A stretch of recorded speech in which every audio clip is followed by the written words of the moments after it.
business community and some of the work? No, I think that certainly that's not what we're doing. We really want to. We put forward what we think is a balanced approach within the overarching context of maintaining Alberta's economic competitiveness and ensuring that business can do well. So I don't really think there is. I think it's really about fairness. Maybe on their part, or they seem to be trying to drive that wedge. Well, they may be, but I'm not convinced they'll be terribly successful. But certainly our view is about adopting a balanced approach that will, as I say, ensure that jobs are protected and that the economy can thrive. One of your candidates down in Edmonton, Notley, when he was running against you for the leadership, he suggested that Alberta could deal with 60% royalties, and has also said positive things about Venezuela's royalty regime. Well, of course, I won the leadership, and one of the things that comes with that is being the leader in terms of developing our platform, which we have done and which we've talked about very clearly with Albertans, and which all of our candidates understand will be their job to advocate for in the legislature should they be elected as MLAs. So I think that's what will happen with all of our candidates. Do you worry about comments like that influencing people's views of the NDP more broadly? I don't think so. I think that we've put forward a really clear platform to Albertans about issues that impact on their day-to-day life in Alberta, and that's been the focus of what we've been talking about, and certainly that's what we've been hearing back from people on the doorstep. So I'm pretty confident that the mandate that we're seeking from Albertans has been clear, and we are absolutely going to stick to it. A poll released on Friday stated that the majority of Albertans would prefer minority government. Any thoughts on that? I think that whatever happens on Tuesday, that is the decision of Albertans, and we need to respect it, and we need to make it work as well as we possibly can within the overarching context of the platform we ran on. And so if that's what Albertans choose, then we will do the best job we can to get things done for Albertans in the legislature under those circumstances. When the campaign began, did you think you'd be at this point 2 days away from the final day? Well, you may recall I did indicate at the beginning of the campaign that I was running to be premier, so I'm glad that that's still considered a possibility 2 days before the election, and because we meant it when we said it.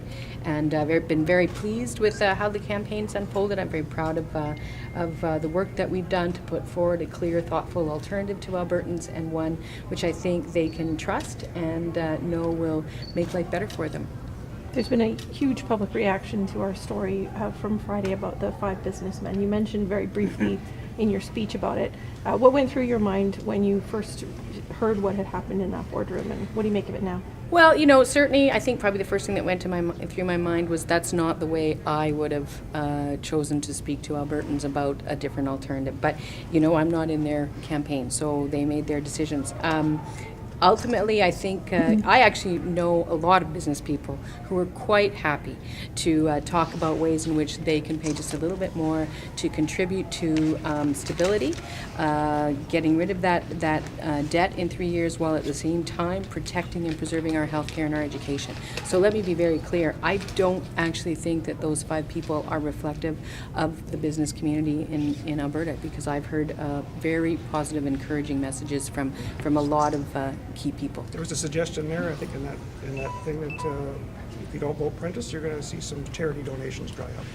Yes, well, I think that was probably not the best message that they could have delivered to Albertans, and they probably will have to manage a fair amount of frustration and anger as a result of that. But certainly that's not what we're saying. What we're saying is, we're not going to take money away from our healthcare system so that our hospitals have to rely on charity. What we're going to do is protect our healthcare system and invest in it to make it better. And I know you mentioned it in your speech, but just because we're in a different setting here, it's a little easier to hear you.